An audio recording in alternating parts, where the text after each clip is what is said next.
Hello ನಮಸ್ತೆ ನಮಸ್ಕಾರ ವೀಕ್ಷಕರು, ಸಿನಿಮಾ ವಿಶೇಷ ಕಾರ್ಯಕ್ರಮಕ್ಕೆ ಸ್ವಾಗತ. ನಾನು ಸಂದೀಪ್. ಸ್ಯಾಂಡಲ್ವುಡ್ಡಲ್ಲಿ ಇವ್ರ ಹವಾ ಹೇಗಿದೆ ಅಂತ ಅಂದರೆ, ಇವ್ರ ಹೆಸರು ಹೇಳಿದ್ರೆ ಸಿನಿಮಾ ಹಿಟ್ಟು, ಇವ್ರ ಸಿನಿಮಾದ ಟೈಟಲ್ ಇಟ್ಟರೆ ಸೂಪರ್ ಹಿಟ್ಟು, ಅಪ್ಪಿ ತಪ್ಪಿ ಇವ್ರ ಮುಖನೇನಾದ್ರು ಹಚ್ಚೆ ಹಾಕ್ಸ್ಕೊಂಡ್ಬಿಟ್ರೆ ಸೂಪರ್ ಡೂಪರ್ ಹಿಟ್ಟು, ಇವ್ರು ಹಾಡು ಹಾಕಿದ್ರು ಹಿಟ್ಟು, ಇವ್ರು ಡೈಲಾಗ್ ಹೇಳಿದ್ರು ಹಿಟ್ಟು. ಸೊ ಅದಕ್ಕೆ ಇವ್ರನ್ನ ಸಾಹಸ ಸಿಂಹ ವಿಷ್ಣುವರ್ಧನ್ ಅಂತ ಕರೀತಾರೆ. ಸೊ ಇವ್ರ ಜೊತೆ ಇವಾಗ ಇನ್ನೊಬ್ರು ಸೇರ್ಕೊಂಡಿದ್ದಾರೆ.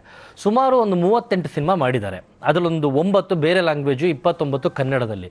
ಅದರಲ್ಲಿ ಎಷ್ಟಪ್ಪ ಸಿನಿಮಾ ಹಿಟ್ಟು ಅಂತ ಕೇಳಿದ್ರೆ ಆಲ್ಮೋಸ್ಟ್ ಎಲ್ಲ ಹಿಟ್ಟೆ. ಇನ್ನೊಂದು ಎರಡೋ ಸಿನಿಮಾ ಓಕೆ ಅನ್ನೋ ಥರ ಒಂದು ಆವ್ರೇಜು. ಅದು ಬಿಟ್ಟರೆ ಇವರ ರೇಷಿಯೋ ತೊಗೊಂಡ್ರೆ ಸ್ಟ್ರೈಕ್ ರೇಟು ಕ್ರಿಸ್ ಗೇಲ್ಗಿಂತ ಜಾಸ್ತಿ. ಅದಕ್ಕೆ ಇವ್ರನ್ನ ಲಕ್ಕಿ ಸ್ಟಾರ್ ರಮ್ಯಾ ಅಂತ ಕರೀತಾರೆ ಇಂಡಸ್ಟ್ರಿಲಿ.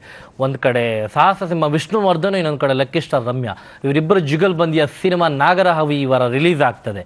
ಸಿನಿಮಾದ ಸ್ಪೆಷಾಲಿಟಿನ ನಿಮಗೆ ತಿಳಿಸ್ಕೊಡೋದೆ ಈ ವಿಶೇಷ ಕಾರ್ಯಕ್ರಮ ಸಿಂಹದ ಜೊತೆ ರಮ್ಯಾ.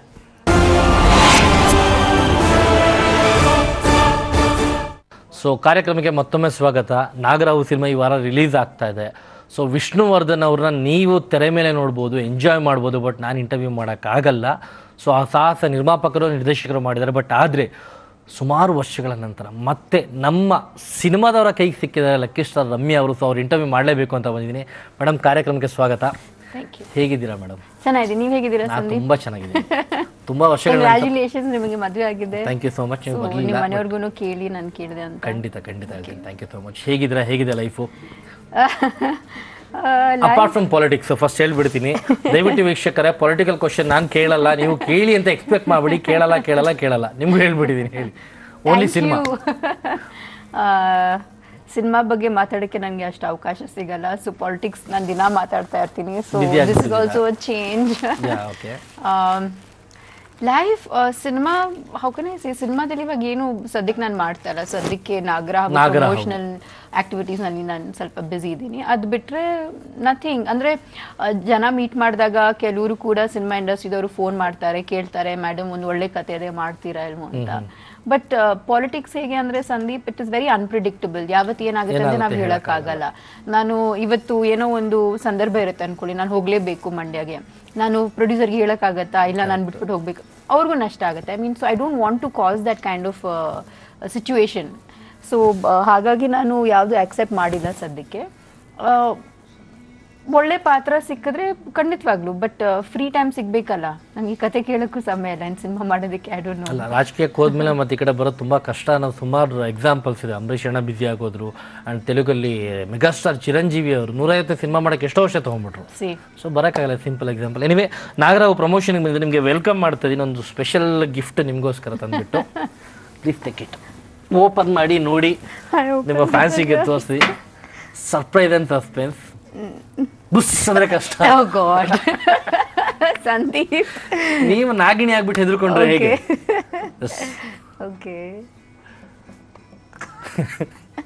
ಜೀವ ಇದೆಯಾ ಇಲ್ಲ ಅಂತ ಮುಟ್ಟು ನೋಡ್ತಾ ಇದ್ದಾರೆ. ಏನಂತ ಮಾಡ್ಬೋದು ನೀವು? ಓ ಮೈ ಗಾಡ್. ಓಕೆ, ಇದನ್ನ ಎಲ್ಲಿಡ್ಲಿ ಇವಾಗ? ಕ್ಯೂಟ್ ಅಂಡ್ ಮೇಡಮ್ಗೋಸ್ಕರ ನಾಗರಹಾವು ನಿಮ್ಮ ಜೊತೆನೇ ಇರಲಿ ಅದು. ಆ್ಯಂಡ್ ಈ ಹಾವು ನಿಮ್ಗೆ ಗಿಫ್ಟ್ ಕೊಟ್ಟೆ, ಬಟ್ ಇತ್ತೀಚೆಗೆ ಕೇಳ್ಪಟ್ಟೆ ನಾನು, ಒಂದು 2-3 ಡೇಸ್ ಬ್ಯಾಕ್. ನೀವು ನಂಬ್ತೀರಾ? ನಂಬ್ತೀನಿ. ನೀವು ಫೋಟೋ ತೋರಿಸಿದ್ರೆ ಆ ಫೋಟೋ ಅವ್ರಿಗೂ ತೋರಿಸ್ತೀನಿ, ನೀವು ವಿಷಯ ಹೇಳಿ. ಈಗ ಜಸ್ಟ್ ನನಗೆ ಮೇಕಪ್ ಮಾಡ್ತಾ ಇದ್ರು, ನನ್ನ ಮೇಕಪ್ ಆರ್ಟಿಸ್ಟ್ ರಾಲ್ಫ್ ಅಂತ. ಅವ್ರು ಹೇಳಿದ್ರು ಫ್ರೈಡೇ ಅವರು ಬಾತ್ರೂಮ್ಗೆ ಹೋದಾಗ ಅವರು ಮನೆಯಲ್ಲಿ ವಾಶ್ ಬೇಸಿನ್ ಅಲ್ಲಿ ಅವ್ರು ಟೂತ್ ಪೇಸ್ಟ್ ಇಡ್ತಾರಲ್ಲ, ಬ್ರಷ್ ಹೋಲ್ಡರ್ ನಲ್ಲಿ, ಅದ್ರೊಳಗಡೆ ನಾಗರಹಾವು ಇತ್ತು. ಬೇಬಿ ನಾಗರಹಾವು, ಚಿಕ್ಕದು ಮರಿ, ಹೆಡೆ ಬಿಚ್ಕೊಂಡಿತ್ತು. Can you believe it? ನನಗಂತೂ ನಾನು ಕೇಳಿದ ತಕ್ಷಣ ನನಗೆ ಫಸ್ಟ್ ಐ ವಾಸ್ ಲೈಕ್, ಅದು ಹೇಗಾಗತ್ತೆ? ಇವ್ರು ನನ್ನ ಮೇಕಪ್ ಆರ್ಟಿಸ್ಟು, ನನ್ನ ಪಿಕ್ಚರ್ ಹೆಸರು ನಾಗರಹಾವು. ಇವತ್ತು ನಾವು ನಾಗರಹಾವು ಪ್ರಮೋಷನಲ್ ಆಕ್ಟಿವಿಟಿನಲ್ಲಿ ನಾವು ಇಂಟರ್ವ್ಯೂ ಕೊಡ್ತಾ ಇದ್ದೀವಿ. ನೀವು ರಿಲೇಟೆಡ್ ನಾಗಿಣಿ ಪಾತ್ರ ಮಾಡಿದ್ದೀರಾ? ಅಲ್ಲ, it's just so shocking. Coincidence, but it is too much of a coincidence. ಅಂದ್ರೆ ನಂಬಕ್ ಆಗದೆ ಇರೋ ಕೋಇನ್ಸಿಡೆನ್ಸ್. ಇಲ್ಲ, ಅದಕ್ಕೆ ಅನ್ಸುತ್ತೆ ಮೋಸ್ಟ್ಲಿ ನಾಗರಹಾವನ್ನ ನಾವು ಕಣ್ಣಿಗೆ ಕಾಣೋ ದೇವರು ಅಂತ ಪೂಜೆ ಮಾಡೋದು. ಯಾಕಂದ್ರೆ ನಮಗೆ ಇವಾಗ ಎದುರುಗಡೆ ಇರೋದು ಅದೊಂದೇ ಇದು. ಅದು ಬಿಟ್ಟರೆ ಆಂಜನೇಯ ಅಂತ ಹೇಳ್ಬಿಟ್ಟು ಮಂಗಗಳನ್ನ ಕೋತಿಗಳನ್ನ ಕರಿತೀವಿ, ಕಣ್ಣಿಗೆ ಕಾಣಿಸುತ್ತೆ ಅಂತ. ಸೊ ನೀವು ಆ ಪಾತ್ರ ಮಾಡಿದ್ರೆ ನಿಮ್ಗೆ ಬ್ಲೆಸ್ಸಿಂಗ್ ಮಾಡಕ್ಕೆ ಮನೆ ತನಕ ಬಂದಿದೆ ಅದು. ಬಟ್ ನಿಮ್ಮನೆ ಅಡ್ರೆಸ್ ಗೊತ್ತಾಗಿಲ್ಲ, ಮೇಕಪ್ ನನ್ನ ಮನೆಗೆ ಹುಡ್ಕೊಂಡು ಹೋಗಿದೆ ಅದು. ನಾನೇ ಅಲ್ವಾ ನಾಗರಹಾವು, ಮತ್ತೆ ನಿಮ್ಮ ಮನೆಗೆ ಎಕ್ಸಾಕ್ಟ್ಲಿ. So it's interesting. ಹೇಳಿ ಇವಾಗ ನಿಮ್ಮ ಪಾತ್ರದ ಬಗ್ಗೆ. ಆಕ್ಚುಲಿ ಎಲ್ಲರೂ ಅನ್ಕೊಂಡಿದ್ರೆ ನಾನು ಹಾವನ್ ಪಾತ್ರ ಮಾಡ್ತಾ ಇದ್ದೀನಿ. ಆಕ್ಚುಲಿ ಹಾವ್ ಬಂದ್ಬಿಟ್ಟು ನನ್ನ ಪಾತ್ರ ಮಾಡ್ತಾ ಇದ್ದಾರೆ. You understand what I am saying? Yeah because the hero of the film Okay. Of course Vishnu sir ಇದ್ದಾರೆ, ಬಟ್ ಇದರಲ್ಲಿ ನಾಗರಹಾವುನೇ ಪಿಕ್ಚರ್ಗೆ ಹೀರೋ. ಸೊ ಬೇಸಿಕ್ಲಿ ಅದಕ್ಕಾಗಿರೋ ಅನ್ಯಾಯನ ರಿವೆಂಜ್ ತಗೊಳಕ್ಕೆ ನಮ್ಮೆಲ್ಲರ ಮೂಲಕ ಅದು ಇದು ಮಾಡತ್ತೆ, Okay. ರಿವೆಂಜ್ ತಗೊಳತ್ತೆ. ಸೊ ಬಟ್ ಸೊ ಹೇಳಿ. You understand what I am saying? ಗೊತ್ತಾಯ್ತು. ಎಲ್ಲರೂ ಅನ್ಕೋತಾರೆ ಬಿಕಾಸ್ ನಾನು ಆ ಕ್ಯಾರೆಕ್ಟರ್ ಪ್ಲೇ ಮಾಡ್ತಾ ಇದ್ದೀನಿ, ಸೊ ಹಾಗಾಗಿ ನಾನು ಹಾವಿನ ಪಾತ್ರ ಮಾಡ್ತಾ ಇದ್ದೀನಿ ಅಂತ. ಬಟ್ ಆಕ್ಚುಲಿ ಇಟ್ಸ್ ಅದುವೇ ರೌಂಡ್. ನೀವು ನಾಗಿಣಿ ಅಲ್ಲ, ಬಟ್ ನಾಗರ ಹಾವು ನಿಮ್ಮ ಪಾತ್ರ ಮಾಡಿದೆ, ಸೇಡ್ ತೀರ್ಸ್ಕೊಳಕ್ಕದು. ಸೊ ಆ ಪಾತ್ರದಲ್ಲಿ ನೀವು ಕಾಣಿಸ್ಕೊಂತ ಇದ್ದೀರಿ. ಎಕ್ಸಾಕ್ಟ್ಲಿ. ಸೊ ಹೇಗೆ? ನೀವು ಕರೆಕ್ಟ್ ಆಗಿ ಹೇಳಿದ್ರಿ. ಅಲ್ಲ, ನೀವು ಹೇಳಿದ್ನ ನಾನು ಹೇಳಿದೆ ಅರ್ಥ ಮಾಡ್ಕೊಂಡು. ಅಲ್ಲ, ಬಿಕಾಸ್ ಮಿಸ್ಅಂಡರ್ಸ್ಟ್ಯಾಂಡ್ ಮಾಡ್ಕೋತಾರೆ ಸಿನಿಮಾ ನೋಡಿದವರು. ದೇ ಥಿಂಕ್ ದಟ್ ರಮ್ಯಾ ಅವರು ನಾಗರಹಾವು ಪಾತ್ರ ಮಾಡ್ತಾರೆ. No, it is actually the ನಾಗರಹಾವು ದಟ್ ಇಸ್ ಪ್ಲೇಯಿಂಗ್ ಪಾತ್ರ ಮಾಡ್ತಾ ಇದೆ. ಯೆಸ್, ಯಾ, ನಾಗರಾವ್ is lucky. No, not lucky, but ಕತೆ ಹಾಗಿದೆ. ಬೇಸಿಕ್ಲಿ ಟೂ ಲುಕ್ಸ್ ಇದೆ. ಒಂದು ಪೀರಿಯಡ್ ಲುಕ್ ಬರುತ್ತೆ, ಅಂದ್ರೆ ಬಹಳ ಒಂದು 16th ಸೆಂಚುರಿ ಅಂತ ತಿಳ್ಕೊಳ್ಳಿ. ಓಕೆ, ಸೊ ಆ ಟೈಮ್ನಲ್ಲಿ ನಾಗಮ್ ಅಂತ ನನ್ನ ಹೆಸರು. So basically I am the care taker of the village. ಅಂದ್ರೆ ಆ ಇಡೀ ಹಳ್ಳಿಗೆ ನಾನೇ ಲೀಡರ್ ಅಂತ ಹೇಳ್ಬೋದು. ಹಾ. ಆಮೇಲೆ ಅಲ್ಲಿ ನಮ್ದು ಒಂದು ದೇವಸ್ಥಾನ ಇರುತ್ತೆ, ಅಲ್ಲಿ ನಾಗರಹಾವ್ದು ದೇವಸ್ಥಾನ. ಅದನ್ನ ನಾವು ತುಂಬಾ ನಂಬ್ತೀವಿ, ತುಂಬಾ ಅದ್ರ ಮೇಲೆ ಎಲ್ಲಾರ್ಗು ಕಣ್ಣು ಬೇರೆ, ಮನೆ ದೇವ್ರ ತರ. ಹಾ, ಕರೆಕ್ಟ್. ಸೊ ನಾನು ಎಲ್ಲಾರ್ಗು ಒಳ್ಳೇದು ಮಾಡ್ತೀನಿ, ನಾನು ತುಂಬಾ ಹೆಲ್ಪ್ಫುಲ್ ಆಗಿರ್ತೀನಿ, ನಾನು ಎಲ್ಲರನ್ನು ಪ್ರೀತಿಸ್ತೀನಿ. ಹಾಗೆ ನಾನು ಆ ದೇವಸ್ಥಾನ ನಾನು ನೋಡ್ಕೊತಾ ಇರ್ತೀನಿ. ಸೊ ಏನೋ ಒಂದಾಗತ್ತೆ, ಆಸ್ ಯೂಶುವಲ್ ಕೆಟ್ಟವ್ರು ಇದ್ದೇ ಇರ್ತಾರೆ. ಸೊ ಅವ್ರು ಬರ್ತಾರೆ, ಏನೋ ಒಂದು ಮಾಡಕ್ ನೋಡ್ತಾರೆ, ಅದರಲ್ಲಿ ನಾನು ಫೈಟ್ ಮಾಡ್ತೀನಿ. ಸೊ ಈ ಸಿನಿಮಾದಲ್ಲಿ ನಾನು ಸ್ಟಿಕ್ ಫೈಟಿಂಗ್ ಕೂಡ ಮಾಡಿದ್ದೀನಿ. ಪಾತ್ರದ ಬಗ್ಗೆ ಹೇಳ್ತಾ ಇದ್ರಿ, ನಾಗಿಣಿ ಪಾತ್ರ. ಸೊ ನನಗೆ ಅರ್ಥ ಆಯ್ತು, ನೀವು ಹೇಳಿದ್ರಿ. ಸೊ ಊರ ದೇವತೆ ಅಂಡ್ ಆ ಸಾಂಗಲ್ಲೆಲ್ಲ ತೋರಿಸ್ಯಾರ ನೀವು. ಊರ ದೇವತೆ, ಊರ್ನ ಕಾಯ್ತಾ ಇರ್ತೀರಾ, ಎಲ್ಲರೂ ನೋಡ್ಕೊಂತಾ ಇರ್ತೀರಾ ಅನ್ಕೊಂಡು. ಹೇಳಿ ಆ ಅನುಭವ, ಎಕ್ಸ್ಪೀರಿಯನ್ಸ್. ಫಸ್ಟ್ ಟೈಮ್ ಈ ಥರ ಒಂದು ಕ್ಯಾರೆಕ್ಟರ್ ಮಾಡಿರೋದು ನೀವು? ಕೋಡಿ ರಾಮಕೃಷ್ಣ ಸರ್ ಅವರು ಬಂದು ಕತೆ ಹೇಳಿದಾಗ ನಂಗೆ ತುಂಬ ಹಿಡಿಸ್ತು. ಐ ಮೀನ್ ನೋಡಕ್ಕೆ ಹೇಗಿರ್ಬೋದು ಆಸ್ ಅ ಸಿನಿಮಾ ಗೋವರ್ ಅಂತ ನಾನು ಕೇಳಿದಾಗ ತುಂಬ ಹಿಡಿಸ್ತು. ಆಮೇಲೆ ನನಗೆ ಒಂದು ಎಲ್ಲೋ ಒಂದ್ ಕಡೆ ಒಂದು ಆಸೆನೂ ಇತ್ತು ಈ ತರ ಒಂದು ಪಾತ್ರ ಮಾಡ್ಬೇಕಂತ. ಬಿಕಾಸ್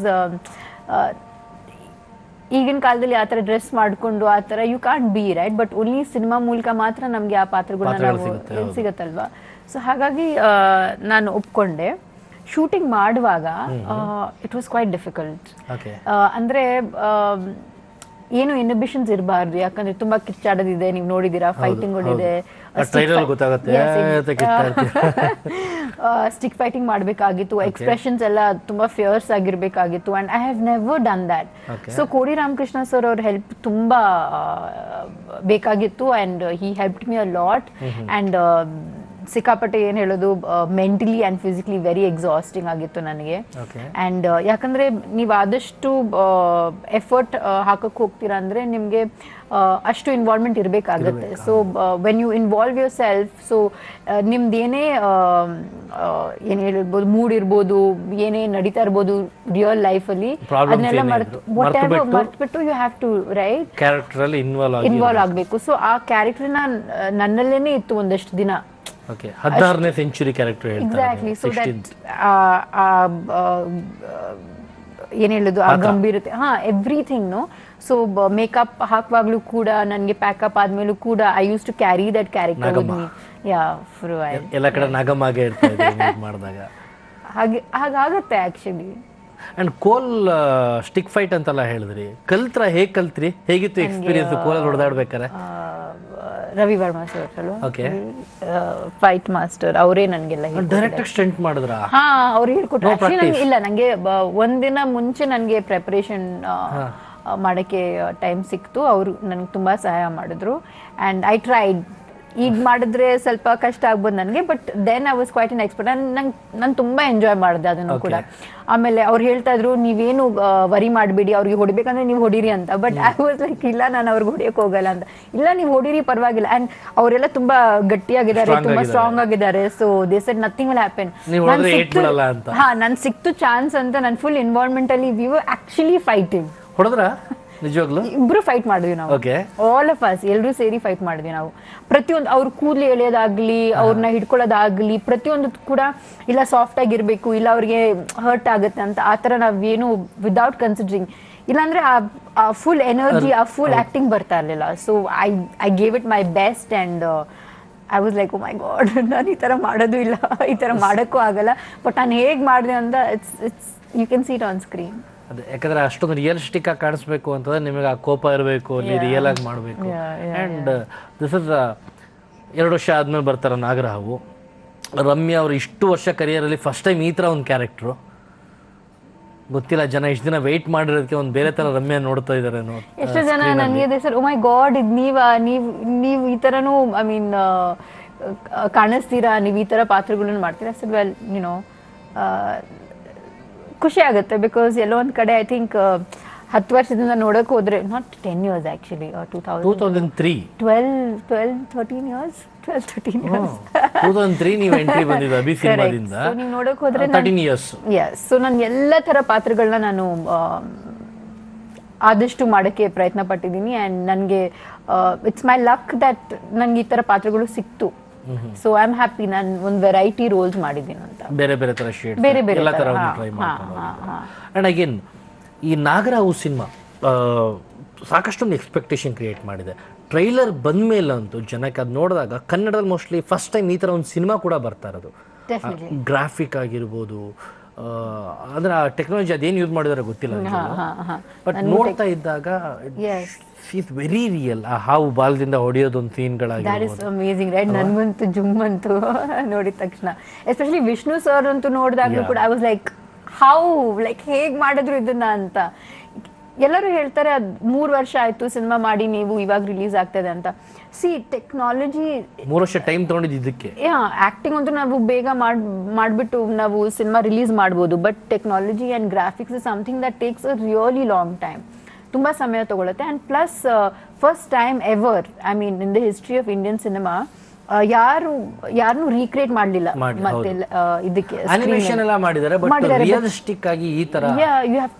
ಸೊ ಪ್ರಾಸೆಸ್ ಫಸ್ಟ್ ಇಂದ ಶುರು ಆಗುತ್ತೆ. ಪ್ರತಿಯೊಂದು ನೀವು ಅದನ್ನ ಸ್ಕೆಚಿಂಗ್ ಮಾಡೋದಾಗ್ಲಿ, ಅವ್ರ ಎಕ್ಸ್ಪ್ರೆಷನ್ಸ್ ಆಗಲಿ, ಆ ಕಾಸ್ಟ್ಯೂಮ್ ಆಗಲಿ, ಪ್ರತಿಯೊಂದೂ ಕೂಡ. ಆ್ಯಂಡ್ ಇವ್ರು ಇನ್ಸಿಸ್ಟ್ ಮಾಡಿದ್ರು ನಮ್ಮ ಪ್ರೊಡ್ಯೂಸರ್ ಅವರು, ಯಾವುದೇ ಕಾರಣಕ್ಕೂ we need the best graphic company to do this ಅಂತ. ಸೊ ಹಾಗಾಗಿ ಅವರು ಮಕ್ಕುಟಗೋಸ್ಕರನೇ ಅವ್ರು ಕಾಯ್ತಾ ಇದ್ರು. ಅವಾಗ ಅವರು ಬಾಹುಬಲಿನಲ್ಲಿ ತುಂಬಾ ಬ್ಯುಸಿ ಆಗಿದ್ರು. ಮಕ್ಕುಟ ಗ್ರಾಫಿಕ್ ಅವರೇ ಬಾಹುಬಲಿ ಮಾಡಿರೋದು, ಸೇಮ್ ಕಂಪನಿ ಇವರೇ ಮಾಡ್ಬೇಕಂತ ಇವ್ರು ವೇಟ್ ಮಾಡಿದ್ರು. ಬಿಕಾಸ್ ನಾವು ಕಾಂಪ್ರಮೈಸ್ ಮಾಡ್ಕೊಂಡು ಬರೀ ಬೇಗ ಸಿನಿಮಾ ರಿಲೀಸ್ ಮಾಡ್ಬೇಕಂತ ಬೇರೆಯವ್ರ ಜೊತೆ ಹೋಗಿದ್ದಿದ್ರೆ ಈ ಕ್ವಾಲಿಟಿ, ಈ ಏನ್ ಹೇಳೋದು, ಇಂಥ ಒಂದು ಎಕ್ಸ್ಪೆಕ್ಟೇಷನ್ ಸಿನಿಮಾದ ಮೇಲೆ ಬರ್ತಾ ಇರಲಿಲ್ಲ. So they waited and they made sure that it has to be the best. And I think ಅದೊಂದು ಒಳ್ಳೆ ಡಿಸಿಷನ್ ತಗೊಂಡ್ರು. ಯಾಕಂದ್ರೆ ನೀವು ಟೈಮ್ ಇಷ್ಟು ವೇಟ್ ಮಾಡಿದ್ರು ಕೂಡ ಒಂದು ಒಳ್ಳೆ ಫೈನಲ್ ಆಗಿ ಒಂದು ಒಳ್ಳೆ ಕ್ವಾಲಿಟಿ, ಒಂದು ಪ್ರೆಸೆಂಟೇಷನ್ ಬರುತ್ತೆ ಟಿವಿ ಸ್ಕ್ರೀನ್ ಮೇಲೆ. So that is important. So ಹಾಗಾಗಿ I am happy that producer ಅವರು ವೇಟ್ ಮಾಡಿ ಮಕ್ಕುಟ ಅವ್ರ ಜೊತೆನೆ ಕೆಲಸ ಮಾಡಿ they brought this out. Beginning Kodi Ramakrishna ನಿಮ್ ಕತೆ ಹೇಳ್ಬೇಕಾರೆ ಈ ತರ ವಿಷ್ಣುವರ್ಧನ್ ಅವ್ರನ್ನ ರೀಕ್ರಿಯೇಟಿವ್ ಆಕ್ಚುಲಿ ಅವಾಗ ಇರ್ಲಿಲ್ಲ. ಆಕ್ಚುಲಿ ಓಕೆ, ಅವಾಗ ಅವ್ರ ಕತೆ ಹೇಳಿದಾಗ ವಿಷ್ಣು ಸರ್ ಅವ್ರದ್ದು ಪಾತ್ರ ಇರ್ಲಿಲ್ಲ. ಬಟ್ ಅದಾದ್ಮೇಲೆ ಐ ಥಿಂಕ್ ಅವರು ಸಿನಿಮಾ ನೋಡಿದ್ಮೇಲೆ ಕೆಲವೊಂದು ಚೇಂಜಸ್ ಮಾಡ್ಬೇಕಂತ ಅನ್ಕೊಂಡ್ರು. ಅವಾಗ ವಿಷ್ಣು ಸರ್ ಅವ್ರನ್ನ ರೀಕ್ರಿಯೇಟ್ ಮಾಡೋದಕ್ಕೆ ಒಂದು ಯೋಚನೆ ಬಂತು ಅವರಿಗೆ. ಸೊ ಅದನ್ನ ಕೇಳಿದಾಗ ನಿಮ್ಗೆ ಹೇಗಿತ್ತು? Is it possible? ಹೇಗೆ ಕಾಣಿಸ್ತಾರೆ? I was surprise. ಬಟ್ ನನ್ಗೆ ಅನ್ಸ್ಲಿಲ್ಲ ಅವ್ರಿಗೆ actually it would be possible ಅಂತ. ಇವ್ರು ಮಾಡೋಕ್ಕಾಗುತ್ತೋ ಇಲ್ವ ಅಂತ ನನಗೇನೆ ಡೌಟ್ ಇತ್ತು. But they pulled it off. I think it's amazing. ಇತ್ತೀಚೆಗೆ ನಾನು ಕೇಳಿದೆ, ನಾಗಾರ್ಜುನ ಅವರು ಕೂಡ ಆ ಸಿನಿಮಾನ ನೋಡಿ ಅವ್ರ ತಂದೆನೂ ಕೂಡ ಕ್ರಿಯೇಟ್ ಮಾಡ್ಬೇಕಂತ ಒಂದು he also wants to do that. So I think it's great. ಯಾಕಂದ್ರೆ ಆಗಿನ ಕಾಲದಲ್ಲಿ ಆಕ್ಟರ್ಸ್ ಇದ್ರಲ್ಲ, ಇಟ್ ಇಸ್ ಅವರ ಆಕ್ಟಿಂಗ್ ಅಬಿಲಿಟೀಸೇ ಬೇರೆ. ಅವರು ಆಮೇಲೆ ಇವತ್ತು ಕೂಡ ಅವ್ರಿಗೆ ಅಷ್ಟೊಂದು ಅವ್ರ ಮೇಲೆ ಅಷ್ಟೊಂದು ಪ್ರೀತಿ ಇದೆ. ವಿಷ್ಣುವರ್ಧನ್ ಅವ್ರು ಬರ್ತಾರೆ ಅಂದ್ರೆ ಅಲ್ಲ, ನೀವು ನೋಡಿ ವಿಷ್ಣುವರ್ಧನ್ ಅವರ ಟೈಟಲ್ ಇಟ್ಕೊಂಡ್ಬಿಟ್ರೆ ಸಿನಿಮಾ ಎಷ್ಟೋ ಹಿಟ್ ಆಗಿದೆ ನೋಡಿ. ಎಕ್ಸಾಕ್ಟ್ಲಿ. ಮುಂಚೆ ಉಪೇಂದ್ರ ಅವರು ನಾಗರಾವು ಇಟ್ಕೊಂಡು ಮಾಡಿದ್ರು, ಇತ್ತೀಚೆಗೆ ರಾಮಾಚಾರಿ ಆಯ್ತು. ಅಂಡ್ ವಿಷ್ಣುವರ್ಧನ್ ಫ್ಯಾನ್ಸ್ಗಳು ಇನ್ನೂ ಎಷ್ಟು ಇದಾರೆ ಅಂತ ಅಂದ್ರೆ, ಸೊ ಅವ್ರಿಗೊಂದು ಒಂದ್ ಕಡೆ ಖುಷಿ. ಮತ್ತೆ ಅವ್ರನ್ನ ನೋಡ್ಬೋದಲ್ಲ. This happens only in films.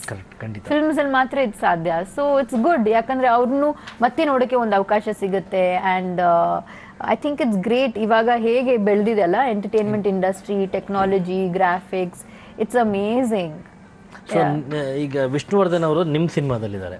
So real ಆಗಿ ನೀವು ಅವ್ರ ಜೊತೆ ಮಾಡಿಲ್ದಿದ್ರು ಕೂಡ ತೆರೆ ಮೇಲೆ ನೋಡಿದಾಗ ವಿಷ್ಣುವರ್ಧನ್ ಸರ್ ನೀವು ಆಕ್ಟ್ ಮಾಡಿದೀರಾ, ಬಟ್ ರಿಯಲ್ ಲೈಫ್ ಅಲ್ಲಿ ಅಪ್ಪಾಜಿ ಅವರು ಸಿನಿಮಾಯಿಂದ ನಾನು ಲಾಂಚ್ ಮಾಡಿದ್ರು ಅವ್ರ ಪ್ರೊಡಕ್ಷನ್. ಅಭಿ ಸಿನಿಮಾದಿಂದ ಬಂದ್ರೆ ಆಮೇಲೆ ಅಂಬರೀಶ್ ಅವ್ರ ಜೊತೆ ನಾನು ಕಟಾರಿ ವೀರ ಸುಂದರಾಂಗಿ ನಾವು ವಿತ್ ವಿಷ್ಣು ಸರ್ ಗ್ರಾಫಿಕ್ಸ್ ಅಲ್ಲಿ I am doing a film with him. ಅದು ಬಿಟ್ಟು ರಿಯಲ್ ಲೈಫ್ ಅಲ್ಲಿ ನೀವು ವಿಷ್ಣು ಸರ್ನ ಮೀಟ್ ಮಾಡಿದೀರಾ, ನೋಡಿದ್ರೆ ಅನುಭವಗಳು? ನಾನು ವಿಷ್ಣು ಸರ್ ಅವ್ರನ್ನ ನಾನು ಆಕ್ಚುಲಿ ಸಿನಿಮಾ ಬರೋಕ್ಕಿಂತ ಮುಂಚೆನೆ ನನಗೆ ಅವ್ರ ಪರಿಚಯ, ಯಾಕಂದ್ರೆ ಅವರು ನಮ್ಮ ತಂದೆ ಫ್ರೆಂಡ್ಸ್ ಆಗಿದ್ರು. ಅಂಡ್ ನನ್ನ ಫಸ್ಟ್ ಇಂಪ್ರೆಷನ್ ಏನಂದ್ರೆ, ನಾನು ವೆಸ್ಟರ್ನ್ ಎಂಟರ್ ಮಾಡಿದಾಗ ಹಾಲಲ್ಲಿ ನಮ್ಮ ತಂದೆ ಬೇರೆ ಯಾರ ಜೊತೆನೂ ಕೂತ್ಕೊಂಡು ಮಾತಾಡ್ತಾ ಇದ್ರು. ಆಮೇಲೆ I went to the next room and I see Vishnu sir ಅಲ್ಲಿ ಕೂತಿದ್ದಾರೆ, ವೈಟ್ ಜುಬ್ಬ ಹಾಕೊಂಡು, ಆ ಕ್ಯಾಪ್ ಹಾಕೊಂಡು, ಒಂದು ಮಾಲ ಇತ್ತು, ದೋಸ್ ಬೀಡ್ಸ್ ಎಲ್ಲ ಕೂತಿದ್ರು. ನಾನು ಕರೆಕ್ಟ್ ರೂಮಿಗೆ ಬಂದ ಇಲ್ಲ, ನಾನು ಏನು ನೋಡ್ತಿದ್ದೆ ಐ ಕುಡ್ಂಟ್ ಅಂಡರ್ಸ್ಟ್ಯಾಂಡ್. ಆಮೇಲೆ ವಿಷ್ಣು ಸರ್ ಅಲ್ಲಿ ಕೂತಿದ್ರು, ನಾನು ಹೋಗಿ ಪರಿಚಯ ಮಾಡ್ಕೊಂಡೆ. I spoke to him and ತುಂಬ ಸಾಫ್ಟ್ ಆಗಿ, ತುಂಬ ಜೆಂಟಲ್ ಆಗಿ, ತುಂಬ ಚೆನ್ನಾಗಿ ಮಾತಾಡ್ಸಿದ್ರು. ನಿನ್ನ ಹೆಸರೇನು, ಏನು ಓದ್ತಾ ಇದೆಯಾ, ನಾನು ಅವಾಗ ಕಾಲೇಜಲ್ಲಿದ್ದೆ, ಇನ್ನು ಮುಂದೆ ಏನು ಮಾಡ್ಬೇಕಂತ ಇದೆ, ಏನು ಓದ್ಬೇಕಂತ ಇದೆ ಅಂತೆಲ್ಲ ಕೇಳಿದ್ರು. ಆ್ಯಂಡ್ ಅವ್ರು ಅವಾಗಲೇ ಸ್ಪಿರಿಚುವಾಲಿಟಿ ಬಗ್ಗೆ ಎಲ್ಲ ಮಾತಾಡೋಕ್ಕೆ ಶುರು ಮಾಡಿದ್ರು ನನ್ನ ಜೊತೆ. And it was very nice. ನನ್ನ ಮೊದಲನೇ ಮೀಟಿಂಗು. ಅದಾದ್ಮೇಲೆ ನನಗೆ ಬಿಫೋರ್ ಅಭಿ ನಾನು ಕಾಲೇಜಲ್ಲಿದ್ದೆ ಅವಾಗ. ಕಾಲೇಜ್ ಮುಗಿಸ್ಕೊಂಡು ನಾನು ಬಂದಾಗ ಯಾರು ಕೂತಿದ್ದಾರೆ ಮೀಟಿಂಗ್ ಅಲ್ಲಿ ಅಂದ್ಬಿಟ್ಟು I went to the next room ಅಲ್ಲಿ ಓಪನ್ ಮಾಡಿದ್ರೆ ಅಲ್ಲಿ ವಿಷ್ಣು ಸರ್ ಕೂತಿದ್ದಾರೆ. I am like shocked. ಆಮೇಲೆ ತುಂಬಾ ಚೆನ್ನಾಗಿ ಮಾತಾಡ್ಸಿದ್ರು ಅಂಡ್ ಇಟ್ ವಾಸ್ ಅಷ್ಟೇ. ಅದಾದ್ಮೇಲೆ ನನಗೆ ಅಭಿ ಸಿನಿಮಾ ಆಫರ್ ಬಂದಾಗ ನಾನು ನಮ್ಮ ತಂದೆ ಹೇಳಿದ್ರು, ಎಲ್ಲರಿಗೂ ಫೋನ್ ಮಾಡಿ ಹೇಳು ಹೀಗೆ ಸಿಕ್ಕಿದೆ ಅಂತ, ಅವ್ರ ಆಶೀರ್ವಾದ ತಗೋ ಅಂತ ಹೇಳಿದ್ರು ನಮ್ಮ ತಂದೆಯವರು. ಸೊ ನಾನು ಆಗ ವಿಷ್ಣು ಸರ್ ಅವ್ರಿಗೂ ಫೋನ್ ಮಾಡಿದ್ದೆ, ಅಂಬರೀಷ್ ಅವ್ರಿಗೂ ನಾನು ಫೋನ್ ಮಾಡಿದ್ದೆ. ಅವಾಗ ನಾನು ವಿಷ್ಣು ಸರ್ಗೆ ಫೋನ್ ಮಾಡಿದಾಗ he said all the best, ಒಳ್ಳೆ ಬ್ಯಾನರು, ಮಾಡು ಅಂತ ಹೇಳಿದ್ರು. ಅದಾದಮೇಲೆ ಸಿನಿಮಾ ರಿಲೀಸ್ ಆದಮೇಲೆ ಹಿ ಸೆಡ್ ದಟ್ ಯುನೋ ನಾನು ಕೆಲವೊಂದು ಸಾಂಗ್ಸ್ ಎಲ್ಲ ನೋಡಿದ್ದೀನಿ, ಯು ಹ್ಯಾವ್ ದ ಟ್ಯಾಲೆಂಟ್, ನೀವು ಮುಂದೆ ಇನ್ನೂ ಬೆಳಿತೀರಾ ಅಂತ ಹೇಳಿದ್ರು. So I was quite happy. ಮತ್ತು ಅಭಿ 100 ಡೇಸ್ಗೆ ಫಂಕ್ಷನ್ಗೆ ವಿಷ್ಣು ಸರು ಚೀಫ್ ಗೆಸ್ಟ್ ಆಗಿ ಬಂದಿದ್ರು. ನನಗೆ ಮೊದಲನೇ ಏನ್ ಹೇಳೋದು ಟ್ರೋಫಿ, 100 ಡೇಸ್ ಟ್ರೋಫಿ ಕೊಟ್ಟಿದ್ದು ವಿಷ್ಣು ಸರ್. ಈಗ ಮೈ ಲಾಸ್ಟ್ ಫಿಲ್ಮ್ ಅನ್ಕೊಳ್ಳಿ, ಗೊತ್ತಿಲ್ಲ ಇನ್ ಮುಂದೆ ಫ್ಯೂಚರ್ ಅಲ್ಲಿ ಏನಾಗುತ್ತೆ ಅಂತ, but my last film is with Vishnu sir. C the coincidences. ಆಮೇಲೆ ನನ್ನ ಬರ್ತ್ಡೇಗೆ ನಾನು ಅದೇ ವರ್ಷ ನನ್ನ ಬರ್ತ್ಡೇ ಇತ್ತು, ಅಭಿ ಸಿನಿಮಾ ರಿಲೀಸ್ ಆದಮೇಲೆ ವೆಸ್ಟರ್ನಲ್ಲಿ. ಅವಾಗ ಅಂಬರೀಷ್ ಅವರು ಬಂದಿದ್ರು, ಉಪೇಂದ್ರ ಅವರು ಬಂದಿದ್ರು, ಅವಾಗ ವಿಷ್ಣು ಸರು ಬಂದಿದ್ರು. I still have those photos with me. World memories. Yes. ಆಮೇಲೆ ಅಮೃತಧಾರೆ ಅಲ್ಲಪ್ಪ, ನಮ್ದೊಂದು ಫಂಕ್ಷನ್ ನಡೀತಲ್ಲ ನಮ್ದು ಅಮೃತ ಮಹೋತ್ಸವ. ಅಮೃತ ಮಹೋತ್ಸವದಲ್ಲಿ ವಿಷ್ಣು ಸರು ಮತ್ತೆ ಭಾರತಿ ಮ್ಯಾಮ್ ಬಂದಿದ್ರು just to see. And I remember ನಾನು ಭಾರತಿ ಮ್ಯಾಮ್ ಅವ್ರ ತೊಡೆ ಮೇಲೆ ಕೂತ್ಕೊಂಡಿದ್ದೆ. We were watching the programme and Vishnu sir was talking to me. ಆ ಒಂದು ಫೋಟೋ ಕೂಡ ನನ್ನ ಹತ್ರ ಇದೆ. I remember that. ಸೊ ನಿಮಗೆ ಅವ್ರ ಜೊತೆ ಆ್ಯಕ್ಟಿಂಗ್ ಮಾಡೋ ಚಾನ್ಸ್ ಯಾವ ಥರ ಸಿಕ್ಕಿತ್ತಾ? No, unfortunately no. ಯಾವ ಸಿನಿಮಾನು ಸಿಗ್ಲಿಲ್ಲ. ಬಟ್ ಭಾರತಿ ಮ್ಯಾಮ್ ಅವ್ರ ಜೊತೆ ನಾನು ಸಿನಿಮಾ ಮಾಡಿದ್ದೀನಿ, ತನನಂ ಆ್ಯಂಡ್ ಅವ್ರ ಜೊತೆ ಸಿನಿಮಾ ಮಾಡುವಾಗ ಇಟ್ ವಾಸ್ ಕ್ವೈಟ್, ಏನು ಹೇಳೋದು, ಇಟ್ ವಾಸ್ ವೆರಿ ನೈಸ್. ಅಂದರೆ ಶಿ ಈಸ್ ವೆರಿ ಜಾಲಿಯಾಗಿರ್ತಾರೆ, ಚೆನ್ನಾಗಿ ಮಾತಾಡಿಸ್ತಾರೆ. ಆ್ಯಂಡ್ ಅವರು ಸಿನಿಮಾ ಮಾಡುವಾಗ ಹೇಗಿತ್ತು ಅದ್ರ ಬಗ್ಗೆ ಎಲ್ಲ ನನಗೆ ಕತೆ ಹೇಳ್ತಾ ಇದ್ರು. And she give me some tips also ಡಯಟಲ್ಲಿ, ಆಮೇಲೆ ಸೀರೆ ಹಾಕೊಳ್ಳೋದು, ಯುನೋ ಪ್ರತಿಯೊಂದು ಪ್ರೆಸೆಂಟೇಷನ್ ಅಲ್ಲಿ. That is very important because ಅವ್ರು ಅಷ್ಟೊಂದು ಎಕ್ಸ್ಪೀರಿಯನ್ಸ್ ಇದೆ. So good, I like both of them very much. ಇಬ್ಬರು ತುಂಬ ನನ್ನ ಮೇಲೆ ತುಂಬ ಪ್ರೀತಿ ಇತ್ತು. And I also feel the same about them. ನನಗೂ ಅವ್ರ ಮೇಲೆ ತುಂಬ ಗೌರವ, ಪ್ರೀತಿ ಇದೆ. ಸೊ ಅದಕ್ಕೆ ಮತ್ತೆ ನಿಮಗೋಸ್ಕರನೇ ಬಂದಿದ್ದಾರೆ ನಾಗರಾವು ಸಿನಿಮಾದಲ್ಲಿ. ನೋಡಿ, ಬಿಗ್ ಕೋಇನ್ಸಿಡೆನ್ಸ್, ಅದೃಷ್ಟ. ಆ್ಯಂಡ್ ಸಿನಿಮಾದ ಬಗ್ಗೆ ಮಾತಾಡಕ್ಕೆ ಬಂದರೆ ಮತ್ತೆ ಇಲ್ಲಿ ಯಾವ ರೀತಿ ಪಾತ್ರ ನಾಗರಹಾವು ಅಂತ ಅಂದರೆ ನೆನಪಾಗೋದು ನಮ್ಮ ಕನ್ನಡದಲ್ಲಿ ವಿಷ್ಣುವರ್ಧನ್ ಅವ್ರದ್ದು ಸಿನಿಮಾ ಹೆಸರು ನೆನಪಾಗುತ್ತೆ. ಅದರಲ್ಲಿ ರಾಮಾಚಾರಿ ಅನ್ನೋ ಒಂದು ಪಾತ್ರ ಮಾಡಿದ್ದಾರೆ. ಅಂದರೆ ಆ ಪಾತ್ರದ ಮುಖಾಂತರ ಅವರು ನಾಗರಹಾವಿನ ಥರ ಕೋಪಿಷ್ಟ ಹಾವು ಒಂದ್ಸಲ ಸೇಡ್ ಇಟ್ಕೊಂಡ್ರೆ ನಾಗರಹಾವು 12 ವರ್ಷದಲ್ಲಿ ಸೇಡ್ ತೀರಿಸ್ಕೊಳ್ಳುತ್ತೆ ಅಂತ ಹೇಳ್ತಾರೆ. ಒಂದ್ ಕಡೆ ನಂದು ಹಳೆ ಕ್ಯಾರೆಕ್ಟರ್ ಇದೆಯಲ್ಲ, 12 ವರ್ಷ ನಾಗಮ್ಮ ಕ್ಯಾರೆಕ್ಟರ್ ಇದೆಯಲ್ಲ, ಒಂದ್ ಕಡೆ ಅದೇ ತರನೇ ಅಂತಾನೆ ಹೇಳ್ಬೋದು. ಓಕೆ, ಆ character resemble Nagarahavu. Yes yes, but story is different. Okay, ಹೇಳ್ಬೋದಾ ಏನಾದರೂ ಒನ್ ಲೈನ್ ಏನಾದರೂ ಸ್ಟೋರಿ? ಈ ಸಿನಿಮಾದಲ್ಲಿ ಏನ್ ಎಕ್ಸ್ಪೆಕ್ಟ್ ಮಾಡ್ಬೋದು ಅಂದ್ರೆ the making, okay, and different presentation and the graphics and of course Vishnu ಸರ್ನ ರೀಕ್ರಿಯೇಟ್ ಮಾಡಿದ್ರು. ಅದು ಬಿಟ್ರೆ ಕತೆ is the same, good over evil, revenge, drama, comedy, horror, thrilling, ಪ್ರತಿಯೊಂದು ಇದೆ. ಓ ಎಲ್ಲ ಇದೆ ಇದೆಲ್ಲ. ಎಲ್ಲ ಇದೆ ಬಿಕಾಸ್ ಈ ಮಾಡರ್ನ್ ಮತ್ತೆ ಸಾಂಗ್ಸ್ ಕೂಡ it's a musical also. Correct. ಯಾಕಂದ್ರೆ ದಿಗಂತ್ ಇದರಲ್ಲಿ he plays a member of a band. Okay. So ಅವ್ರದೇ ಒಂದು ಬ್ಯಾಂಡ್ ಇರುತ್ತೆ ಅಂಡ್ ಸೊ ಹಾಗಾಗಿ songs are there, lot of songs. ಮತ್ತೆ ಇದರಲ್ಲಿ ಗ್ರಾಫಿಕ್ಸ್ ಇದೆ, ಪ್ಲಸ್ ಈ ಹಾವೆಲ್ಲ ಬಂದಾಗ ಆಬ್ವಿಯಸ್ಲಿ ಒಂದು ರೋಮಾಂಚನ. ಎಕ್ಸಾಕ್ಟ್ಲಿ ಅದು ಕೂಡ ಇದೆ. ಆಮೇಲೆ ವಿಷ್ಣುವರ್ಧನ್ ಅವರು ಸಾಧು ಕೋಕಿಲ್ ಅವರು ಇದ್ದಾರೆ, so there is a lot of comedy in this. ಆಮೇಲೆ ಫ್ಯಾಮಿಲಿ ಫಿಲ್ಮ್, ಯಾಕಂದ್ರೆ ಮಾಡರ್ನ್ ಕ್ಯಾರೆಕ್ಟರ್ ಮಾನಸ ಕ್ಯಾರೆಕ್ಟರ್ ಬಂದು ದಿಗಂತ್ ಅವ್ರ ಫ್ಯಾಮಿಲಿ ಎಲ್ಲ ಇಟ್ಸ್ ಬಿಗ್ ಫ್ಯಾಮಿಲಿ, ಜಾಯಿಂಟ್ ಫ್ಯಾಮಿಲಿಯಲ್ಲಿ ಇರ್ತಾರೆ. ಸೊ ಅಲ್ಲಲ್ಲಿ ಏನೇನು ನಡೆಯುತ್ತೆ, ಸೊ ಇದರಲ್ಲಿ ಎಲ್ಲರಿಗೂ ಒಂದು ಎಕ್ಸ್ಪೆಕ್ಟೇಷನ್ ಇರುತ್ತಲ್ಲ, ಎಲ್ಲ ಎಕ್ಸ್ಪೆಕ್ಟೇಷನ್ಸ್ ಈ ಸಿನಿಮಾದಲ್ಲಿ ನಿಮ್ಗೆ ಸಿಗುತ್ತೆ. ಸೊ ಇಲ್ಲಿ ನೀವು 2 ರೋಲ್ ಮಾಡ್ತಾ ಇದ್ದೀರಾ, ಒಂದು 16th century, ಕರೆಕ್ಟ್, ಇನ್ನೊಂದು ಪ್ರೆಸೆಂಟ್ ಸೆಂಚುರಿ. ಹಾ. ಸೊ ಆ ರೋಲು ನಾಗಮ್ಮ ಆಯ್ತು, ಈ ರೋಲು ಮಾನಸ. ಓಕೆ. ನಾಗಮ್ಮನಲ್ಲಿ ಇರೋ ಆ ಕೋಪ, ಆ ಇಂಡಿಪೆಂಡೆನ್ಸು, ಮತ್ತೆ ಆ ಏನ್ ಹೇಳೋದು, ಆ ಲೀಡರ್ಶಿಪ್ ಕ್ವಾಲಿಟೀಸ್ ಇದೆಯಲ್ಲ, ಅದು ಮಾನಸದನ್ನೆಲ್ಲ. ಮಾನಸ ಇಸ್ ಅ ವೆರಿ ಏನ್ ಹೇಳೋದು, she believes in love. So obviously ಆ ಲವ್ ಆಂಗಲ್ ದಿಗಂತ್ ಅವ್ರ ಜೊತೆ. ಅವಳಿಗೆ ಇದ್ರ ಬಗ್ಗೆ ಏನು ಗೊತ್ತಿಲ್ಲ, she is very innocent, she is a normal girl. ಈ ಶಿ ಡಸನ್ ಅಂದ್ರೆ ಈ ನಾಗರಹಾವು ಬಗ್ಗೆ ಅಥವಾ ಅದ್ರ ಹಿಂದಿನ ಕತೆ ಏನು, ನಾಗಮ್ಮ ಯಾರು, she doesn't know anything. She is a modern typical innocent girl. Just Diganth ನ ನೋಡ್ತಾಳೆ, ಶಿ ಲೈಕ್ಸ್ ದಿಗಂತ್ ಅಂಡ್ ಅವ್ರ ಬ್ಯಾಂಡ್ ನ ಜಾಯಿನ್ ಮಾಡ್ಬೇಕಂತ ಅವಳಿಗೊಂದು ಆಸೆ, ಡಾನ್ಸ್ ಮಾಡ್ಬೇಕಂತ ಒಂದು ಆಸೆ ಅಷ್ಟೇ. ಅವಾಗ ರಿವೆಂಜ್ ತಗೊಳಕ್ಕೆ ಏನ್ ಹೇಳೋದು, ನಾಗಮ್ಮ ಅವ್ರ ಪಾತ್ರ ಅಥವಾ ನಾಗರಹಾವು ಪಾತ್ರ ಬರ್ತಾ ಇರತ್ತೆ. ಬಟ್ ಇವಳಿಗೆ ಶಿ ಡಸಂಟ್ ನೋ. ರಿಯಲ್ ಲೈಫಲ್ಲಿ ನಿಮ್ದು ಯಾವ ಕ್ಯಾರೆಕ್ಟರ್, ನಾಗಮ್ಮನ್ ಕ್ಯಾರೆಕ್ಟರ್ ಅಥವಾ ಮಾನಸನ್ ಕ್ಯಾರೆಕ್ಟರ್? ಆ ಲೀಡರ್ಶಿಪ್ ಕ್ವಾಲಿಟಿ, ಆ ಕೋಪ, ಅಥವಾ ಲೈಕ್ ಎಲ್ಲದನ್ನೂ ಒಂದು ರೆಸ್ಪಾನ್ಸಿಬಲ್ ತಗೊಳ್ಳೋವಂಥದ್ದು? ನನಗೆ ಗೊತ್ತಿಲ್ಲ ಸಂದೀಪ್. ಪ್ರತಿಯೊಂದು ದಿನ ಕೂಡ ನಾನು ನನ್ನ ಬಗ್ಗೆನೇ ಕಲಿತಾ ಇರ್ತೀನಿ. You know what I am saying, every day you learn about yourself. So ನಾನು ಹೀಗೇನೆ, ನಾನು ಇರೋದು ಹೀಗೇನೆ ಅಂತ ನಾನು ಹೇಳಕ್ಕಾಗಲ್ಲ. It is depending on mostly.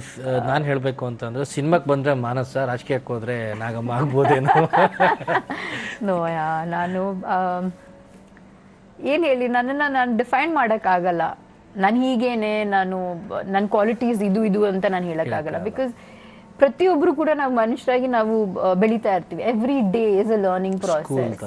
Exactly. So life is a journey. ನೀವು ಕಲಿತಾ ಇರ್ತೀರ, ಓ ಹೀಗೂ ಮಾಡ್ಬೋದಾ ನಾನು, ಓ ಹೀಗೂ ಈ ಥರ ಫೀಲಿಂಗ್ಸು ಬರತ್ತಾ ನನಗೆ, ಈ ಥರನೂ ನಾನು ರಿಯಾಕ್ಟ್ ಮಾಡ್ತೀನಾ ಅಂತ. You learn every day.